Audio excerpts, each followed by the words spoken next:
Hey y'all, Matt here, and today I want to talk about a controversial topic that I've been asked about, and that is interracial marriage. Is it biblical? Is it something that the Bible stands behind? Traditionally, a lot of people have used the Bible, or misused, I should say, in order to promote their agendas one way or the other. And so it is vital that when we read Scripture and that we talk about these issues, that we go to Scripture and that we hold everything in the appropriate context. And so I want to challenge you, if you're watching this video, please continue watching to the end so nothing's taken out of context, because we're going to talk about some ways that some of these scriptures are misused and stuff like that. So it's vital to hear all of it. Traditionally, what I hear typically two scriptures that are often used to basically say that interracial marriage is unbiblical.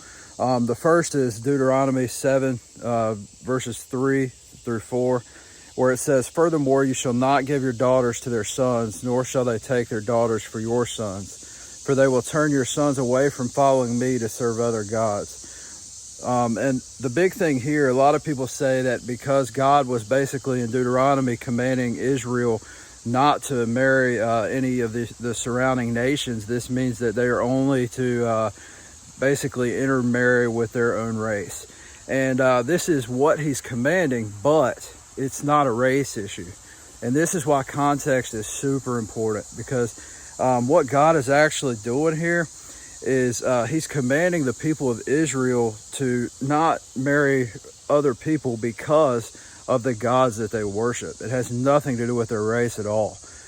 Israel's neighbors at this time were they were pagan, and they worshipped a ton of other gods such as Baal. And so what God was doing in Deuteronomy is he was telling them not to intermarry, because he knew that if they intermarried, they would be unfaithful. And we see this come to fruition in the book of Malachi.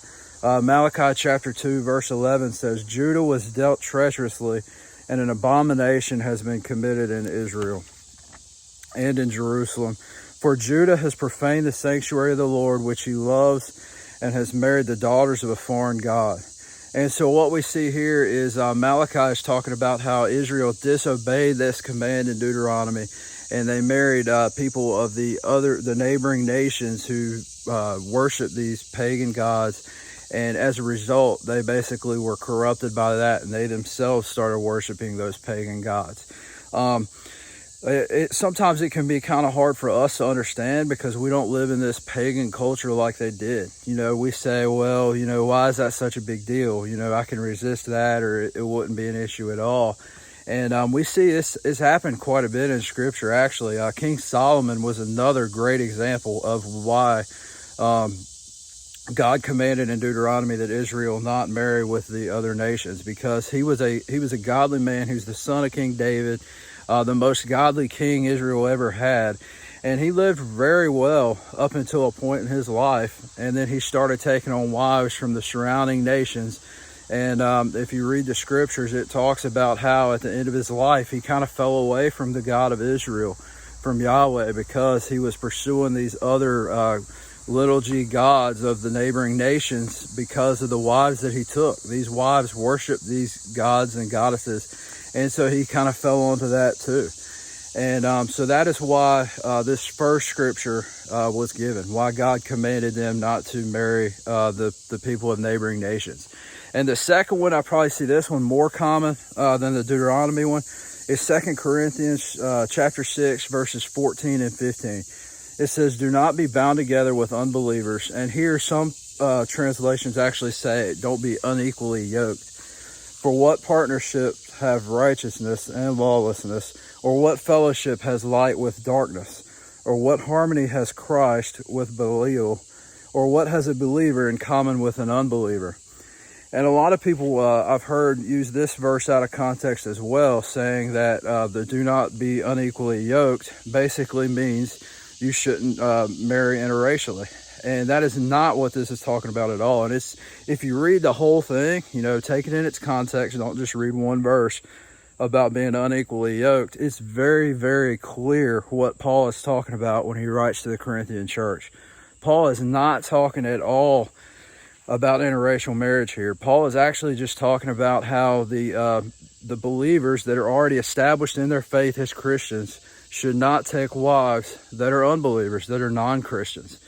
And this is a big issue for the same reason that Deuteronomy was an issue. You know, when we as an unbeliever take a spouse that is a non-believer with the hopes of either converting them or, you know, just living in peace with them, it doesn't work well, because you know, as Christians, if we live the way our faith has commanded us to, the way Jesus has told us to, we're supposed to be extreme in our faith, and we're supposed to live lives that are countercultural.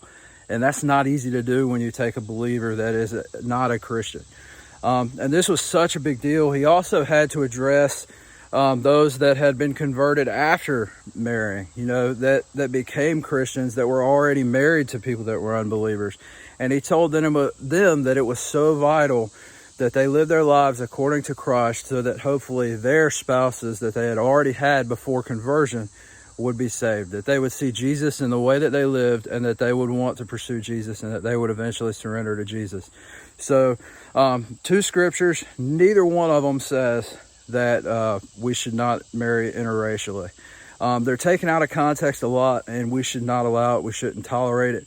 And we can go all the way back to the beginning of the Bible, Genesis chapter 1, verse 27. We see where God created man and woman. He created Adam and Eve, and we are all the offspring of Adam and Eve. And so we all are one race, even though we may look different, we may talk different, you know, we may come from different backgrounds. The only thing that Scripture says about intermarrying is that if you're a believer, you should marry a believer. You shouldn't marry an unbeliever. You shouldn't missionary date. You've got to make sure that when you pursue a spouse, that not only are you as godly as possible, but that the spouse that you are courting and dating, that they are godly as well. That's the only requirement. It doesn't matter what race you are. It doesn't matter your nationality, any of it. You just have to be godly, because, you know, that's how we are commanded. You know, Jesus is at the top, and then the man is supposed to be the head of that house, and then the woman is below him in, you know, in a complementarian relationship, and that can't exist without both of them being believers and knowing Christ and loving Christ. But if you like this video, please like, subscribe, and share it with your friends. If you have any more topics, people have been sending me some great topics. Please send them my way. I want to hear what you're interested in. I love hitting these topics. A lot of them I don't even think about. They're coming from you. But it may take a while for me to get to one if you recommend it, because I got a list, but I would love to get to that. Please interact with me. But if you like these videos, don't forget to share them and subscribe, hit the notify button, and I'll see you on the next one. I love you guys. Blessings.